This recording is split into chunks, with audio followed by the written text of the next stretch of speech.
Um, I want to introduce our speakers, Christy Kennedy and Ginger Nose. Christy's on your looking at the screen on the right.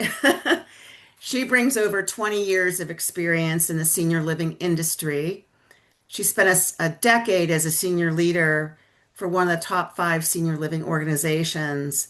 And before she launched Silver Bridges Consulting with Ginger, who's sitting to her right, she served as vice president of operational excellence at Empower Me Wellness. Um, and she worked in over 1,000 communities in 40 states. So she has great depth of knowledge across the entire country. So even though we're based in Massachusetts, a number of you may be looking at places outside of the state or outside of New England.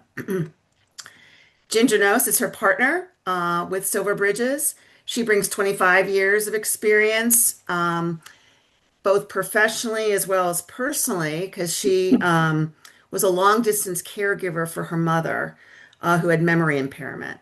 So she has walked the walk with a parent and is kind of got her motivated to do this kind of work.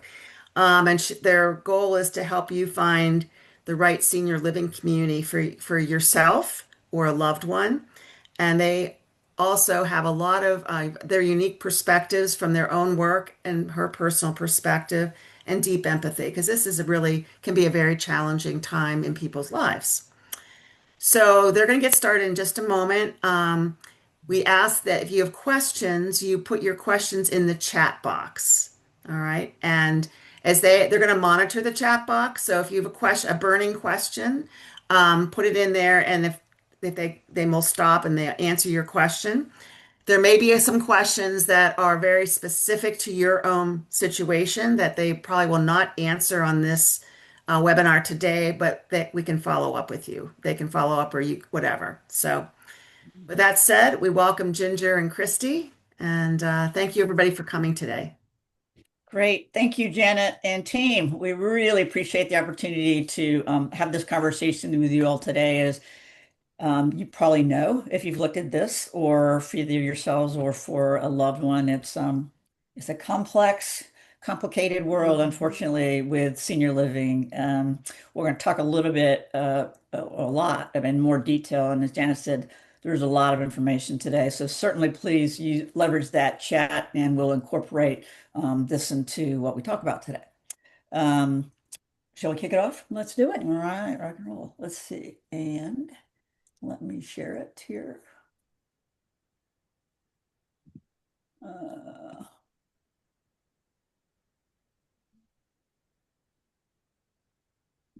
All right. 1 second, y'all. Sorry.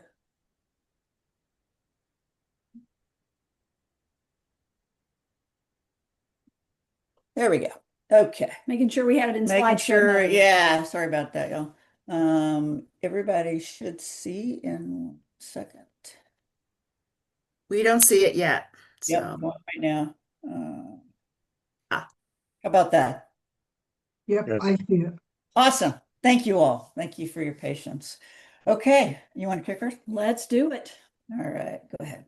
All right. So yeah, thank you for having us here today. We're really excited to share all this information with you, and just want to also applaud you for learning more about this, because this is, as Janet said, this is a really big, it's an important decision, and the worst thing to do is wait until the last minute or till you really don't have choice in this decision to try to figure out what your options are. So I'm really glad you're all here, and please just let us know what questions you have and we'll get to as many of those as we can.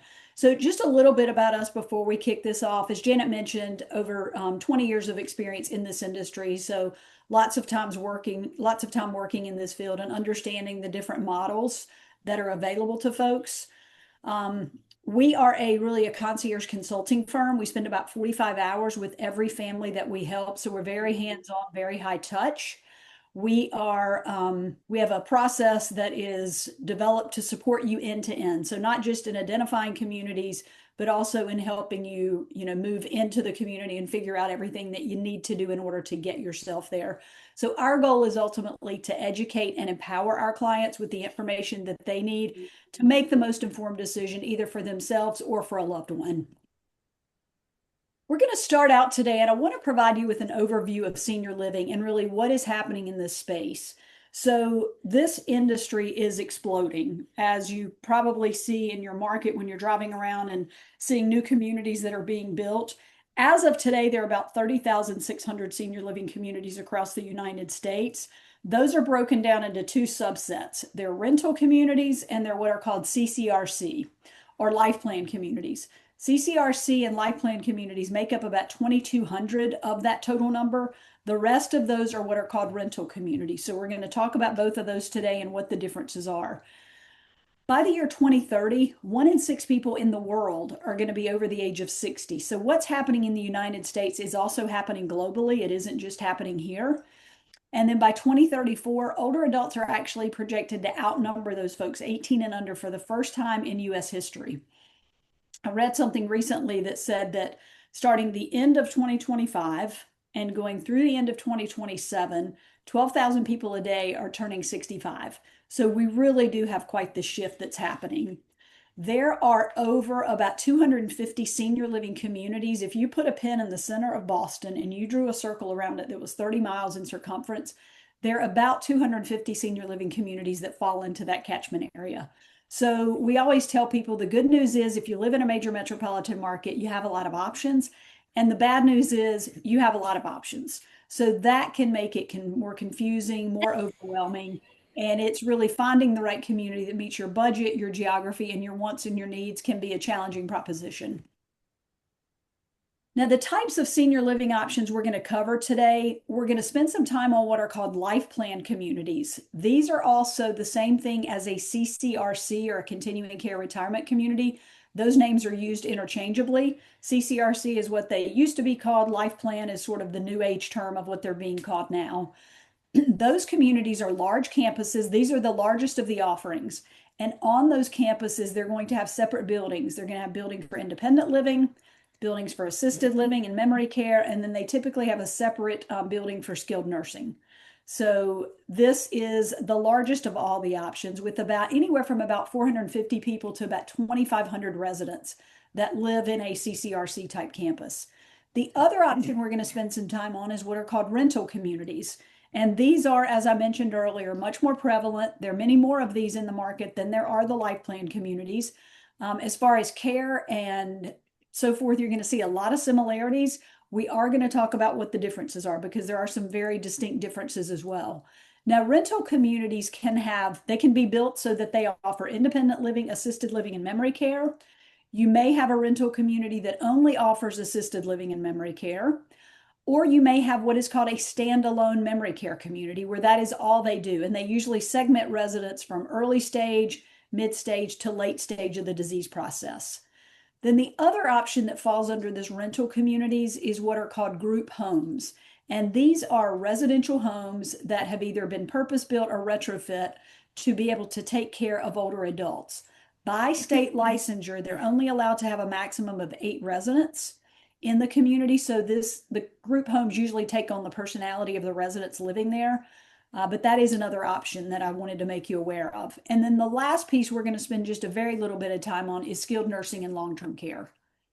We're going to also talk a little bit later about aging in place, right? Yes. And what that looks like if you just want to stay in your home. So that information to come. Yeah, the other thing we're going to give you too is a list of questions to ask. We'll talk about these some if you happen to want to go and venture out on your own and do this, that you should be asking when you are looking at senior living communities. All right, so with regard to life plan communities, so these are going to be a big campus, multiple acres. They cater to those folks 62 years or older, and the majority of the residents that live in a life plan community are independent living residents. They're going to have various room styles, and these can go from a 1-bedroom all the way up to a 3-bedroom, anywhere from 800 square feet to 2,600 square feet. There's some that are larger than that. So sometimes people think they really have to downsize quite a bit, and sometimes that may not be the case. They're going to offer on-site physical, occupational, and speech therapy that will be there on the campus. So really nice. You don't have to get in your car and drive somewhere to get those services. And then most of these communities are going to have physicians that are either on-site or they're visiting physicians.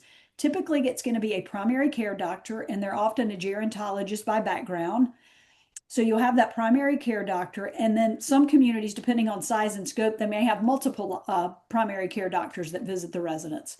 They also will bring in different services. So they will bring in audiology, podiatry, dentistry, dermatology. Some bring in psychiatry and psychology as well. So it really depends on the community, but they do have different physicians that visit as well.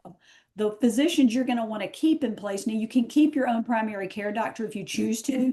You don't have to select the physician at the community. Many people do, just because of continuity of care. It really does make things easier, but you're welcome to keep your own doctor if you want to do that.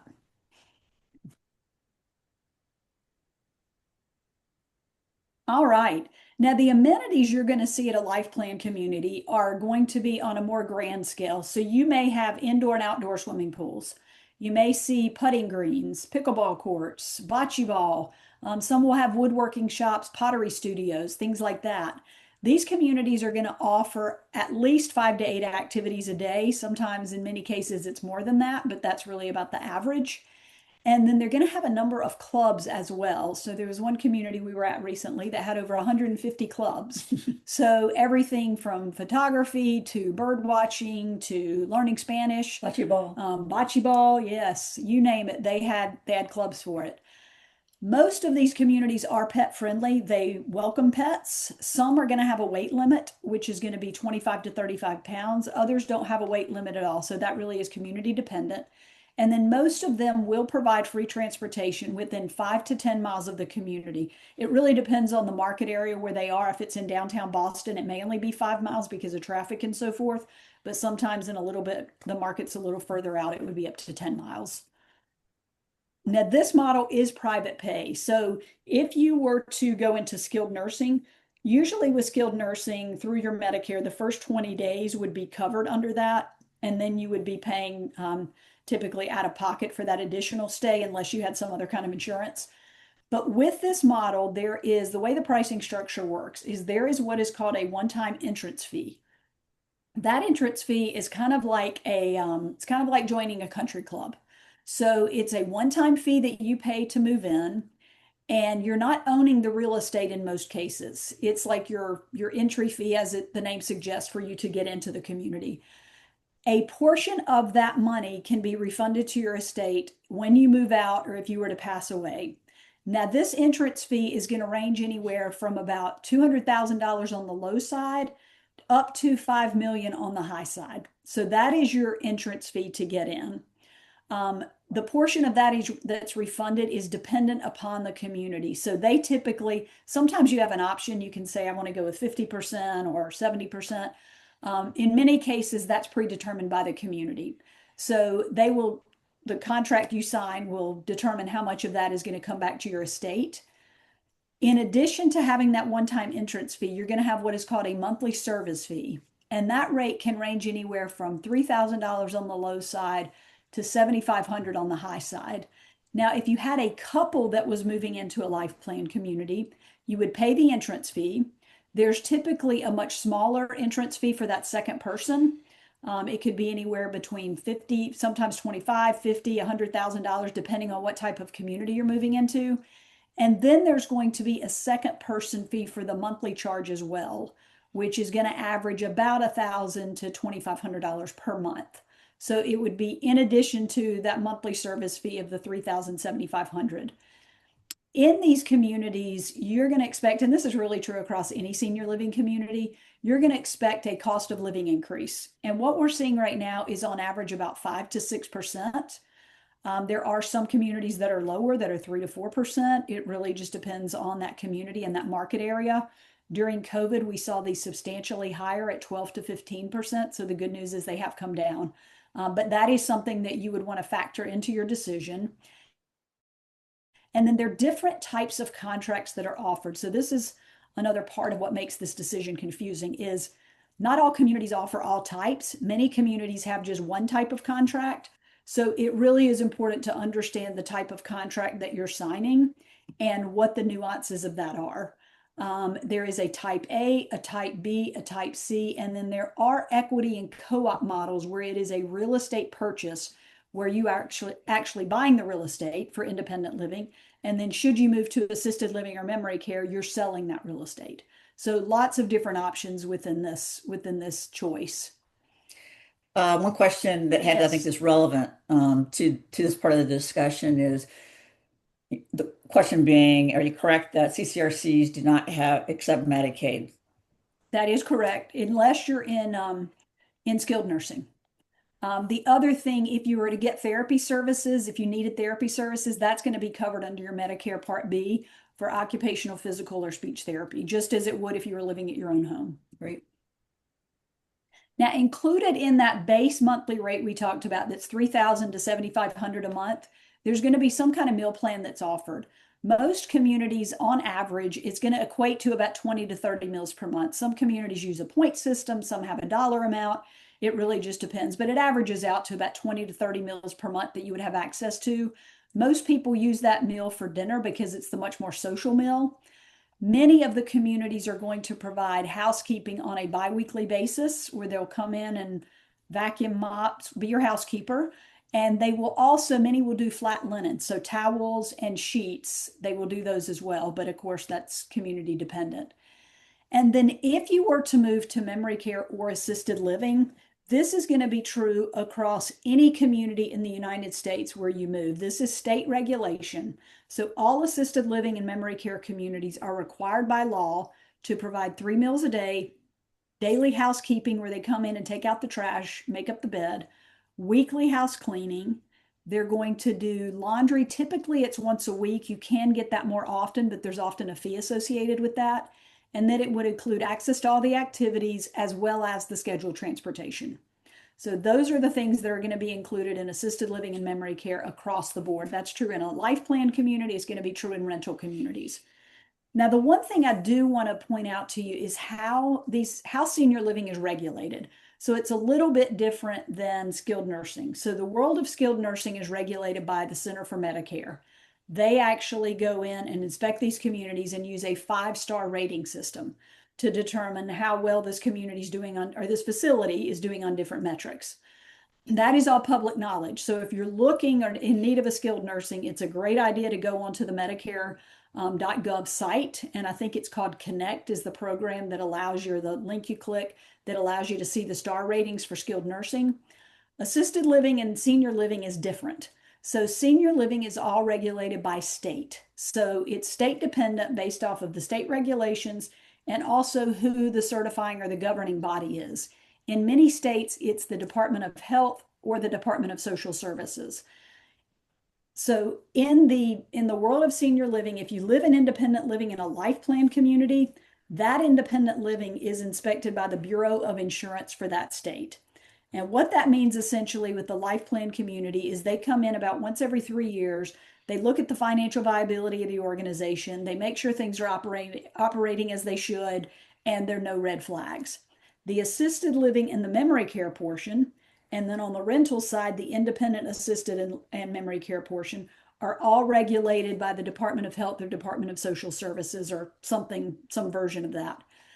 They are inspected much more frequently. So depending on the type of license they have, it's usually the average is an annual inspection, and inspectors come on site for an unannounced visit. They spend about 2 to 3 days there on site going through everything from the resident files to the training logs to incident reports to the dining program. Everything they can look at, they look at and evaluate. They can give that community what are called deficiencies. And essentially, it's like getting a ticket or a citation. So anything that they find during that visit that that community is doing outside of state regulations, they can receive a deficiency for that.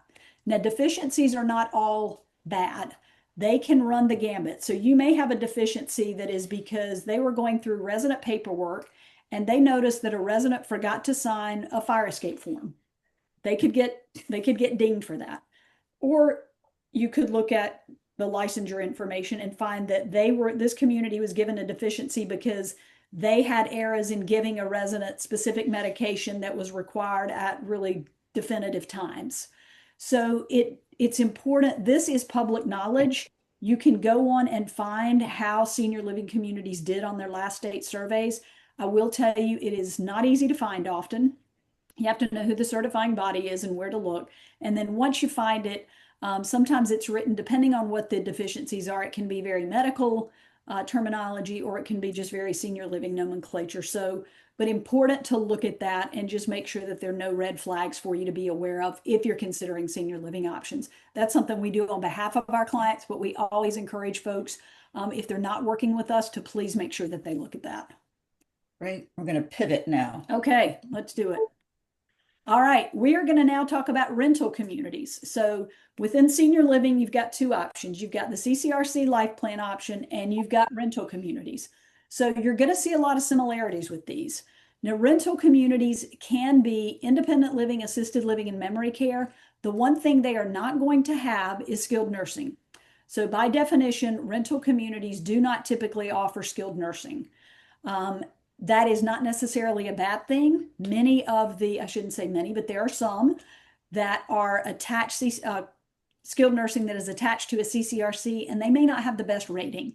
They may not be a 5-star rated by Medicare. So there are lots of skilled nursings in markets. And just because it's not there at the community doesn't necessarily mean that that's a negative. They're going to have the same types of various room styles, 1 bedroom to 3 bedrooms with fairly large apartments. Many are going to have the same thing with on-site physical, occupational, and speech therapy being there at the community, so you don't have to get in your car and drive to go get those services. And then they are also going to have the visiting physicians. So the primary care doctor that is there, they end up seeing about 70 to 80% of the residents at the community. Then they're going to bring in the specialties as well of the audiology, the podiatry, the dentistry, and the dermatology. To orient folks about some examples Mhm. within, we're going to pick Boston as an example of, if you're thinking about communities, what's which communities are these life plan CCRCs and what are rentals? So, yeah. Yes, so if you've heard of Brightview, there are a couple Brightview communities there in the Boston market. There's Brightview Canton. Those are rental communities. There's another one that's called Waterstone. They have actually a couple Waterstone communities. There's Waterstone, the Circle, and then there's a Lexington that's there. And then there is also the Gables at Winchester. So there are a number of, there obviously, as we said earlier, there are more rental communities than there are CCRCs. Awesome. All right, so with your rental communities, you're going to have on-site hair salons, spa services available. Some will have swimming pools. Usually some have lap pools. More often than not, it's for water aerobics, so it's a smaller pool. Art studios, movie theaters, fitness centers, so still lots of amenities at the rental communities. They're going to offer the same between 5 to 8 activities a day. They will have clubs there, but not 100 or 150. Usually it's about 20 or so different types of clubs. And then these communities are also pet friendly. Again, some will have weight limits, some will not. Most will also provide the free transportation within 5 to 10 miles, and that's appointments to doctor's offices. Now, they won't stay with you at the doctor's office, but they'll take you and pick you up. It's going to the grocery store. If you wanted to go to a museum, they can arrange that transportation for things like that. Now, this is where these two models really differ. Aside from not having skilled nursing for rental communities, this is the other really big differentiator. So this is a private pay model as well, but instead of having that huge upfront entrance fee that you have on the CCRCs, this community, you have a much smaller, what is called a community fee. Now that fee ranges anywhere from about $3,000 a month to a high side of $80,000 a month. The average community fee that we see is around $10,000. That's sort of what you could expect. That community fee is non-refundable. So it does go to refurbish the apartment once somebody else moves in. So it's kind of like a security deposit. You just don't get it back. The other thing with rental communities is you can move out with a 30-day notice. Now, not that you would want to move out with a 30-day notice. The intention wouldn't be to move in and move back out. But should your loved one move somewhere else, an adult child you wanted to be close to, or should a new community open up that's closer to where you want to be, you can move out of a rental community with a 30-day notice. You can do the same thing at a CCRC or a life plan community. The issue with that is, though, you're going to lose that percentage of your money that is not refunded. So if you're at an 80% refundable amount and you move out, you're going to lose that 20%. So something to be aware of. The monthly rates that you're looking at for a rental community are going to be, now this is in independent living, are going to be between about $4,000 to $12,000 a month. This is just like an apartment. So think about the size of the space is going to determine the cost. The view is going to determine the cost. And if there's a balcony or a patio or some other unique feature, that can raise the rate. So 4 to 12,000 is about what you could expect.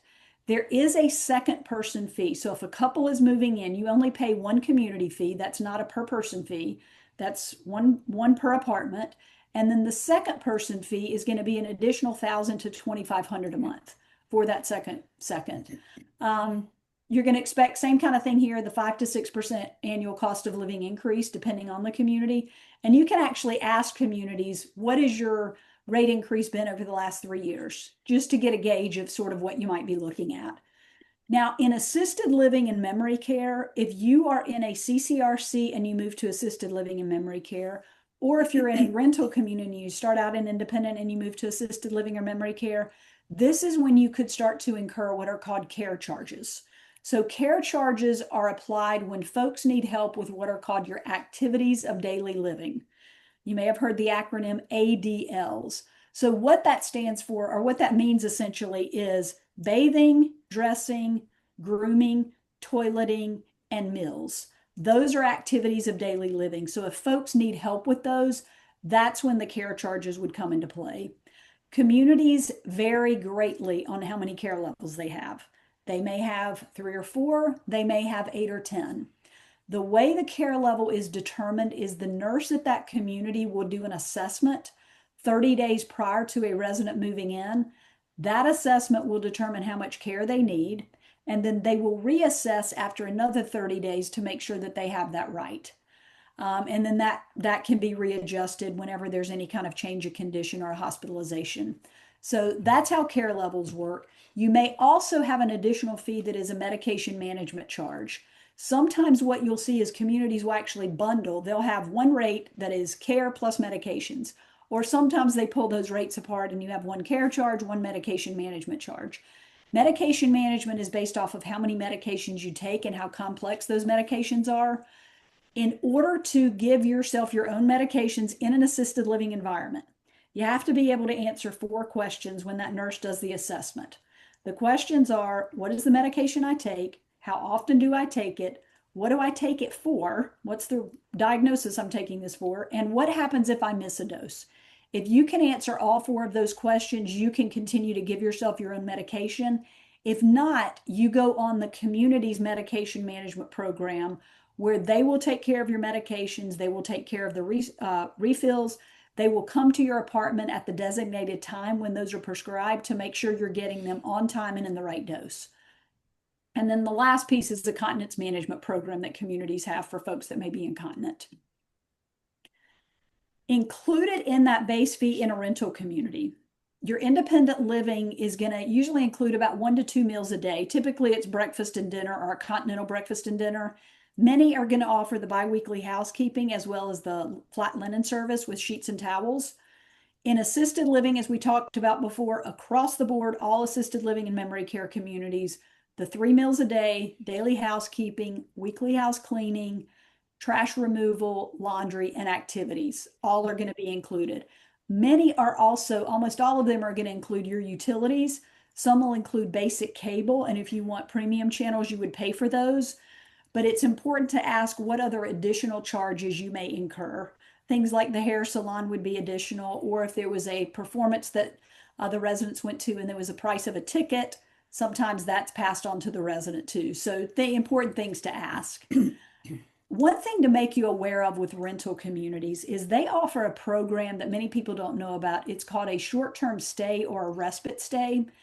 People use this for 2 reasons. One is if you are the caregiver for a loved one, we know how difficult that job is, having done that for our parents. And sometimes as a caregiver, you just need to recharge your own batteries and rest and recover from those duties. You could move your loved one into a community. They would be well cared for. Some will do this for a minimum of 2 weeks. Some require a minimum of 30 days with a maximum of 60 days. But it can give the caregiver the much needed rest that they need and require. The other reason people leverage respite stays is if they just want to see what is it like to live in this community? what is a day in the life like? What is the food like? What are the residents like? How do I enjoy it? You can move in for 30 days on a temporary basis and decide at the end of that 30 or 60 days whether you want to stay as a permanent resident. So great way to just really experience the community firsthand. There are certain conditions that will keep someone from being able to move into assisted living, or if they're already in assisted living and develop one of these, they would have to move out into skilled nursing, but then could come back to the community. These are state regulations. These are not that the community says we can't care for this.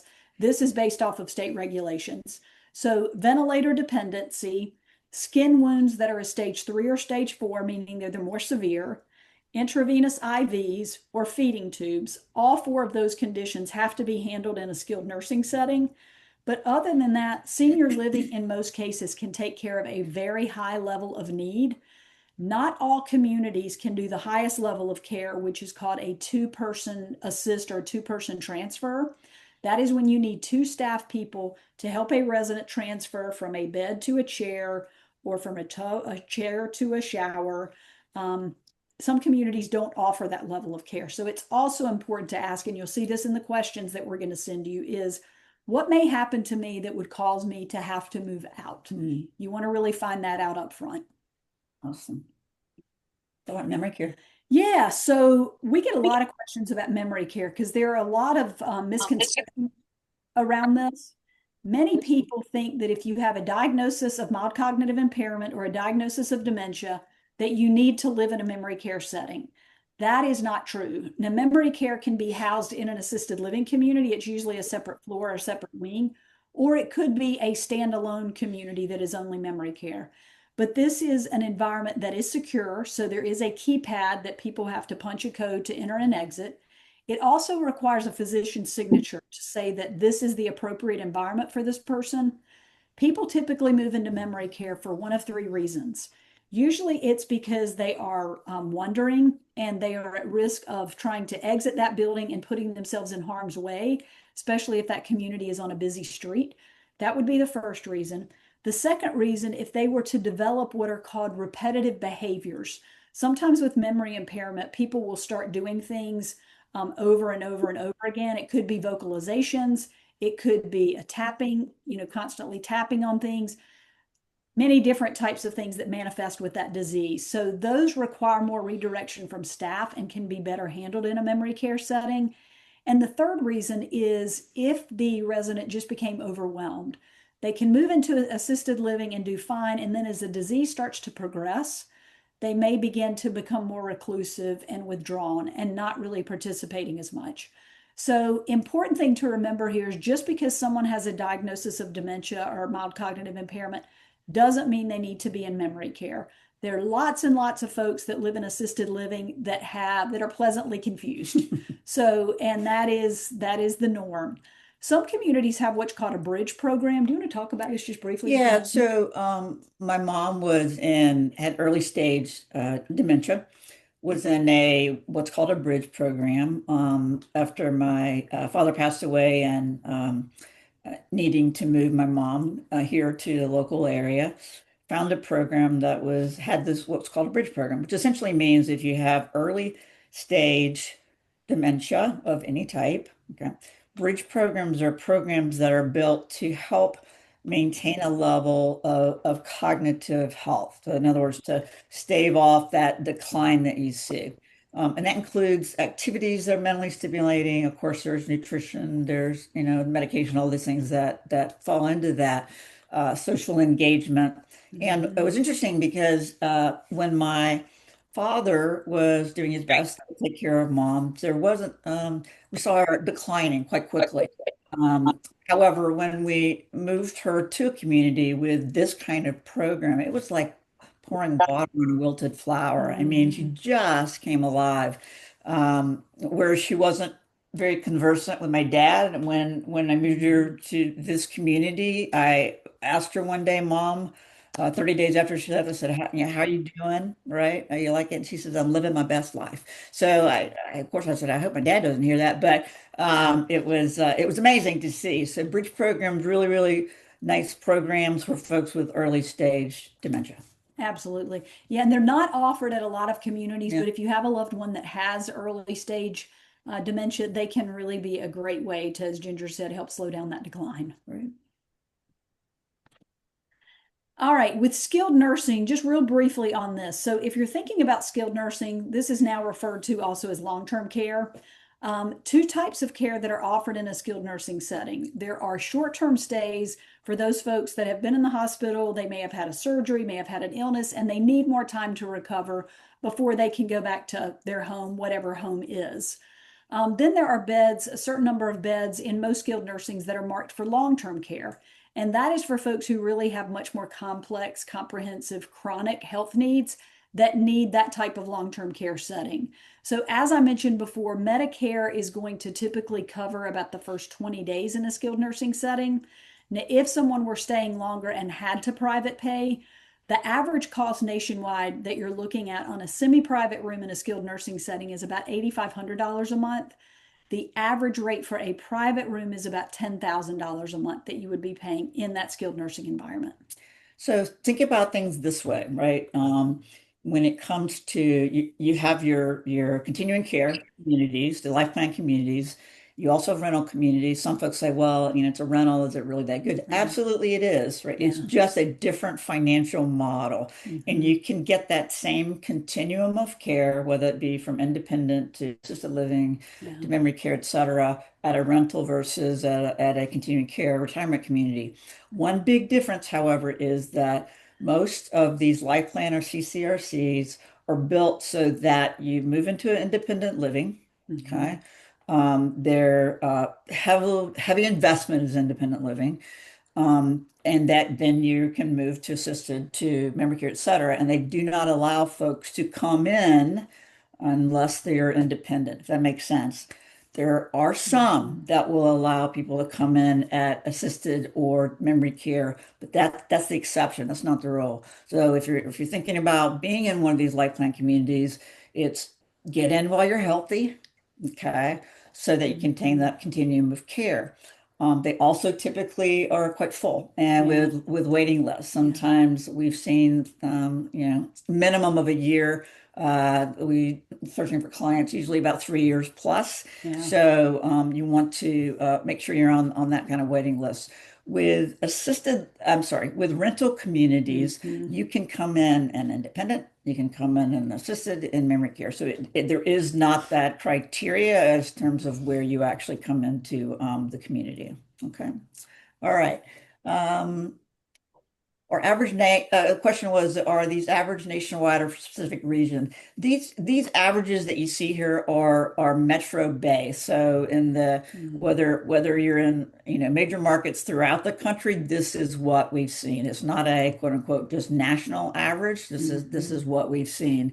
There was a question about the website to investigate where you would get licensing information. I'm going to send that to Janet, you, and then we can pass it out to everybody on the follow-up to this, so you know exactly where you can go to look for it. Sometimes it's a real deep dive you have to do, so we'll get that for you. Yeah, the skilled nursing site is the medicare.gov for skilled nursing, but that's not going to show you anything for assisted living or memory care. Yeah. And then another question we have here is for short-term stays or respite stays, is the apartment furnished? And the answer is yes. So communities for respite stays are required to provide 5 pieces of furniture. There's going to be a bed, a nightstand, a chair. Usually there's a chest of drawers to put your clothes and a lamp. So they will provide that furniture for you in that apartment. So the answer is yes, that they are furnished. Let's The see. last one there. Yeah, what happens when higher level of care is needed at a rental and there's no skilled? So the only reason somebody could not stay at assisted living if they have one of those 4 needs that we talked about, where they're on a ventilator or a feeding tube, or they have a skin wound that will not heal, that's a stage 3 or stage 4, or they're on an IV. Those are really the only reasons people would need to move out of the assisted living environment. And then communities are very familiar with working with skilled nursing providers who they know have provided great care and work hard to get the residents back. So they are usually well connected to those. Yeah, it's not a matter in those cases of it's a regulation, right? Mhm. That if it's required, that level of nursing care, okay, not nurses, if you will, that's the requirement, and that sort of medical intervention is needed. That's why one would have to be in a skilled nursing community. Yeah. Okay. We're going to pivot now a little bit to a number of things, questions to ask, but one brief thing that we want to go to. It's very important for us to stay in our lane, okay? Because when it comes to your financial decisions about rental versus CCRC versus timing and how long is my money going to last, et cetera, the best folks are the ones you have on this phone with you, your advisor team from Financial Planning Solutions, and they're fantastic. I got to tell you, so congratulations to you for that decision that you made. So when it comes to modeling out, how long can my money last, if you will, that's where your team here is going to be the most skilled at. However, in a general terms, okay, that when you're talking about, large investments like in these life plan communities where there's a large entrance fee, most folks sell a home for that. If you have long-term care insurance, okay, that kicks in when you need at least, whether it's be in a community or at home, at least two activities of daily living. So that bathing, dressing, grooming, toileting, it could be dementia that's related to that as well, kick in.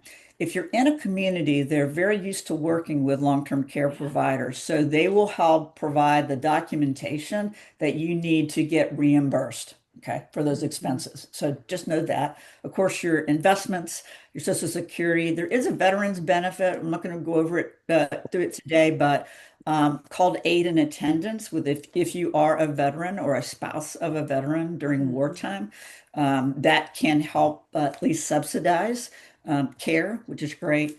But again, the number one takeaway here is when it comes to financial decisions about which things do I choose, what type of communities, what type of model do we use, the folks there at Financial Planning Solutions are the ones for that question. I want to talk about aging in place because not everybody wants to move to a community, right? And so if you were to decide that that home is where you want to stay and you don't want to move to a community, and you needed support, okay? Companion care, and that's the not a nurse, right? Companion care, someone to help with grocery delivery, to help with those activities of daily living, to help, period. Companion care can be provided by an agency. There are agencies all over the place, right, that provide this. But here's the requirement usually. It's a 4-hour minimum shift, 2 to 3 hours per week. So if you need somebody for an hour, I'm sorry, 2 to 3 days a week. If you need somebody from out for 1 hour, you're still going to pay for 4. Okay. And that average price range is between $35 to $38 an hour.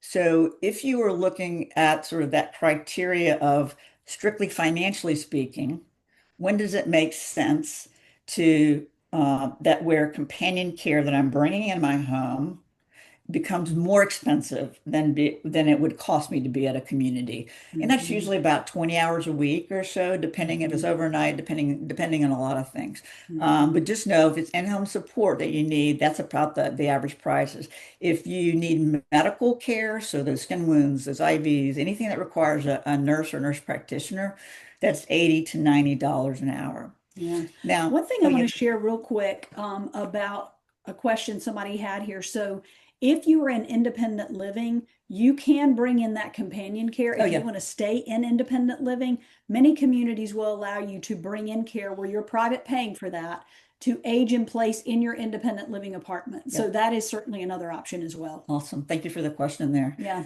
Want to bring up one thing that if you haven't heard of this, there are organizations called villages, all right? And there are 280 across the country, and there's what they are nonprofits. It's a neighbors helping neighbors type concept, and they're in communities. It's sometimes it's the entire metro, sometimes it's neighborhoods of communities. I think they started in Boston, actually. Oh, actually, you're true. That's very true. Very true. So what this is, again, is a neighbors helping neighbors type of organization. You can become a member of a village. It's less than $1,000 a year in most markets. And what that provides you are, one, if you don't need help and support, just social activities, things to get to know one another, events, things like that. But if you do need help changing a light bulb, mowing the grass, to be driven to a doctor's appointment, then there are volunteers who will come and are dedicated to helping that. All right. So it's a really good benefit that if you're deciding to age in place, that you can leverage with villages or with a village to help support you in that. If you want to find, is there a village near you and where are they? That's Village to Village Network. Okay, if you just Google that, you'll be able to get to a website where you can enter in your zip code, and that will bring up the area villages. So, highly recommend that if you're looking at aging in place. All right, Great. all right. Want to go now to questions to ask when you're touring senior living communities. We're going to the folks are going to, your planners are going to send you out a list of these questions. So don't worry about consuming the information too much. And there are a lot of them, but it's certainly going to be a list that you can take with you when you're touring on your own. I'm going to point out a couple on each of these slides, so not all of them, but there are two really, really important positions within a community that will dictate how well that community runs. One is called the executive director. Sometimes they'll be referred to as the general manager, but they're the top of the pyramid, if you will, when it comes to be who really owns the execution of how that community is operating. That person, as well as the head of the wellness or clinical head of care, the one responsible for the delivery of care throughout the community. If you don't have folks that are really steeped in this business or have tenure and the experience, you're going to have a community where you're constantly putting out fires, right? As well as an issue with staff attrition. And that's not what we want. This is a very competitive type industry. And so retention of staff, as you can imagine, super important. With great leaders, you have investments into the staff. And so what we're looking for is a community with the folks that are excellent at what they do and that they're building their staff and allowing them to grow within their own career path. Okay, so those two positions you want to be able to ask about. Christy mentioned we started talking about state surveys, and know that even though you may not have looked at it online, you want to ask, what were the results of your last state survey? Just the fact that you even asked about it shows that you're very educated that one exists. A community that has an excellent state survey everybody's going to know about it. They're going to want to talk about it. A community that may not, I say may not have had a great results, may not want to talk about it. Okay. So if you ask the question and you hear crickets on that side, then that is just a red flag. And you certainly want to ask for more detail about it. In fact, many communities will actually publish that or post that information right when you walk in the door. Okay. Really important there. During COVID, any type of communities where they were really struggling to find staff, right? Everybody was sick. And so the result was that they had to seek out external agencies to provide staff within the communities as a supplement, if you will. These days, there should not be a need for agency staff. Okay. So you want to ask, does the community have agency staff other than an exception of the rule or not? You were at a community yesterday. Yeah, I was at a community yesterday, and the salesperson I was meeting with, I asked her that question, and she said, "Yeah, we still have about 20% agency staff." And I said, "Well, why is that?" And so she blamed it on COVID. And we have been in hundreds of communities since COVID, and we don't hear anymore that people can't find staff because of COVID. Yeah. So it was a real red flag. Yeah. So definitely you want to ask that question. Other questions really important. Number one, call bell response time. So this means, again, let's say that you're not an independent living because this is not relevant in that case, unless you're to pull a emergency cord that's in the room. If you're in assisted living, or typically there's usually a pendant, or sometimes it's a bracelet or a watch. It just depends on the community that folks wear that if pushed is a call bell, if you will be, to the team to respond. It means that you need help. Now, some people use this because they can't figure out how to work the TV. Okay. They lost their Yeah, they're glasses. lazy. But the real thing that we're looking for, and communities monitor this daily. okay, super important, is what was the average, or is there average call bell response time for a community? The number you're looking for is, and that means, pardon me, from when you push the button to where someone arrives. Okay, that's what we're looking for here. And the number that is what excellent looks like is 7 minutes or less. Okay, that's what excellent looks like. So when you are talking to communities, and there are some great communities in Marks we've been to, and they'll say, oh, maybe 20 minutes, or oh gosh, I'm not sure. You want to dig into that, okay? So 7 minutes or less is what excellent looks like. We have, obviously there are questions about activities and outings and et cetera. But special diets, super important, right? You want to ask about that. Most communities have that have excellent dining, and you just have lots of options if you're gluten-free, low sodium, et cetera. So you definitely want to ask about that. And then, do they have physical, occupational, and speech therapy on site? Okay. If anybody on the phone has had a knee replacement, has had something where you may have been needed someone to come to your house to get physical therapy, as an example, that the time that typically that folks are going to be there is about what, 20 minutes? 20 minutes through home health. Yeah. Okay. Yeah. That was my personal experience as well Mhm. through home health. Okay.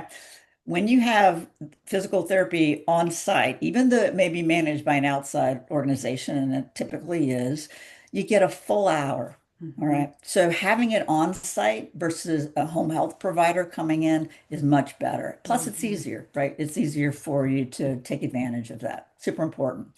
Um, we want to talk, of course, about what are extra costs associated, your salon, your cable, your phone, the annual increases you can expect. What have they been? Or if they are a new community, which you're seeing them all the time, what has it been in their other communities across the country or in other communities, period? Okay. So you want to get a sense of that average annual increase.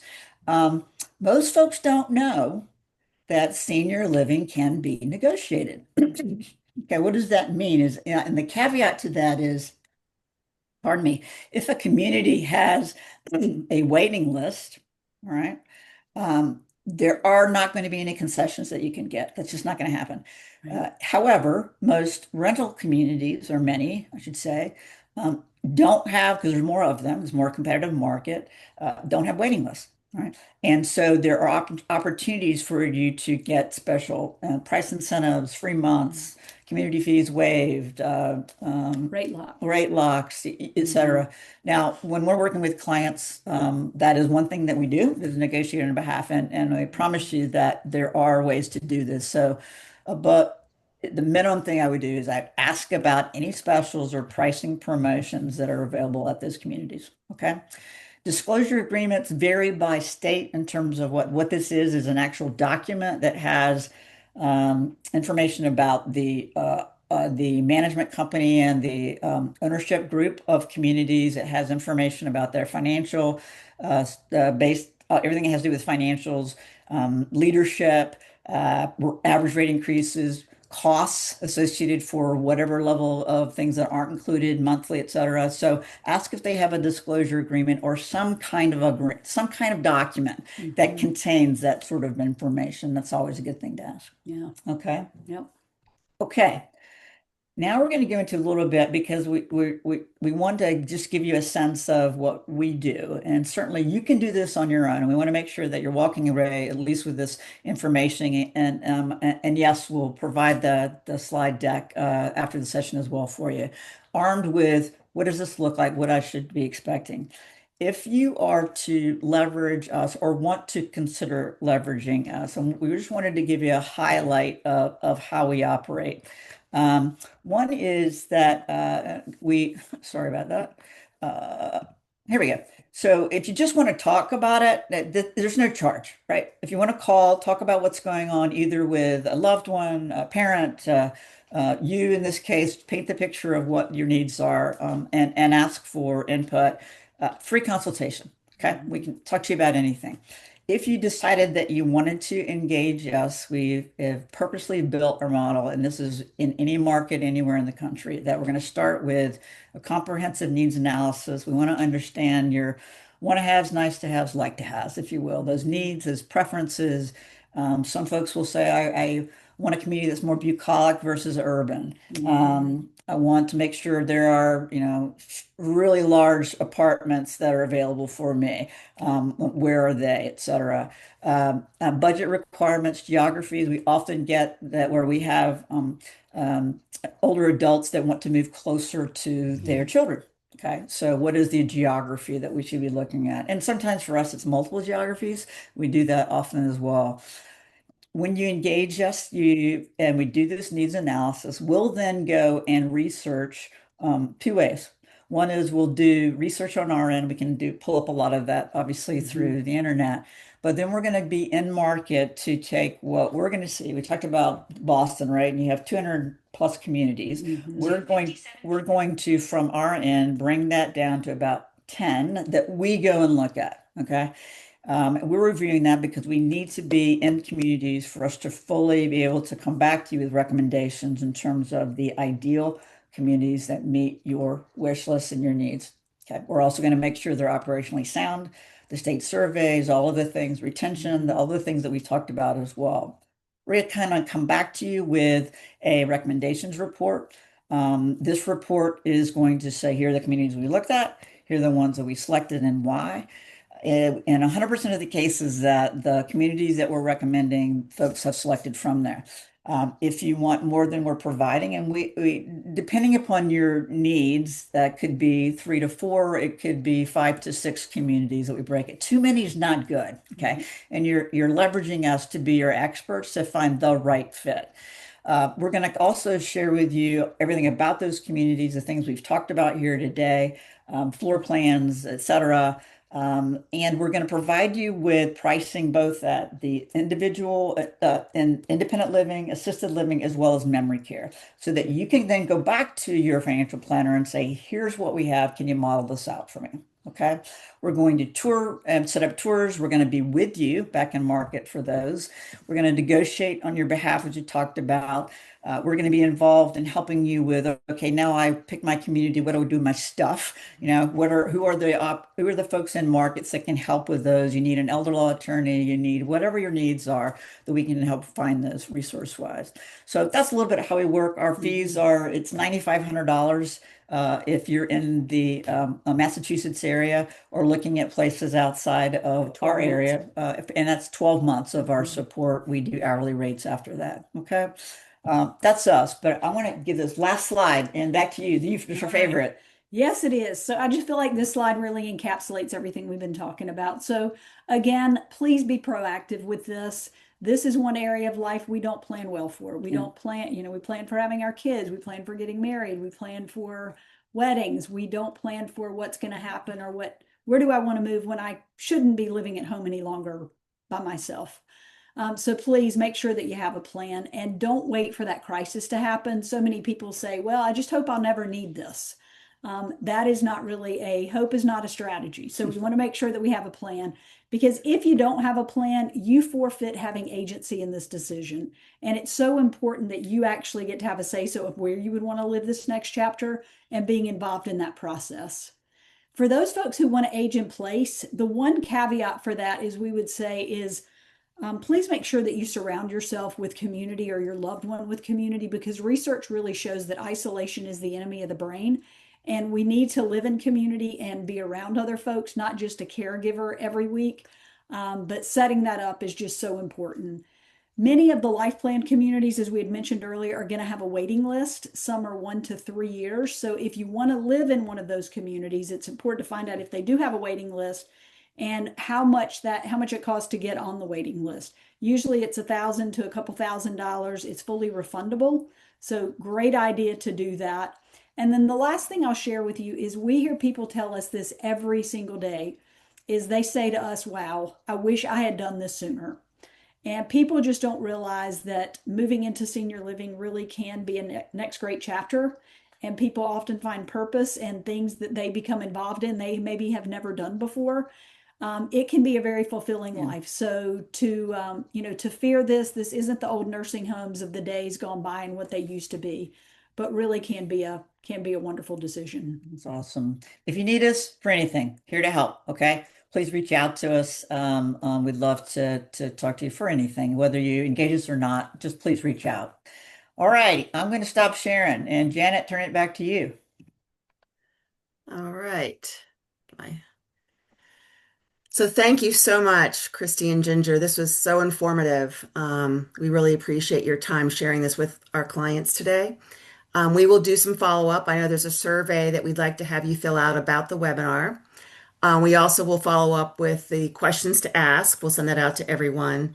If you have specific questions, you're welcome to reach out directly to Ginger and Christy, or you're welcome to reach out to your advisor, myself or Lyman or Rick or Andrew, and we will follow up with you. So I'm hoping this was useful. Every time I've seen this now several times, and I've learned some new things today. So really appreciate that. So thank you for everyone for your time today. Yes, thank you guys. Thank you Have a so much. wonderful rest of the day and rest of the week. Okay, Take care. take Bye now. care. Bye.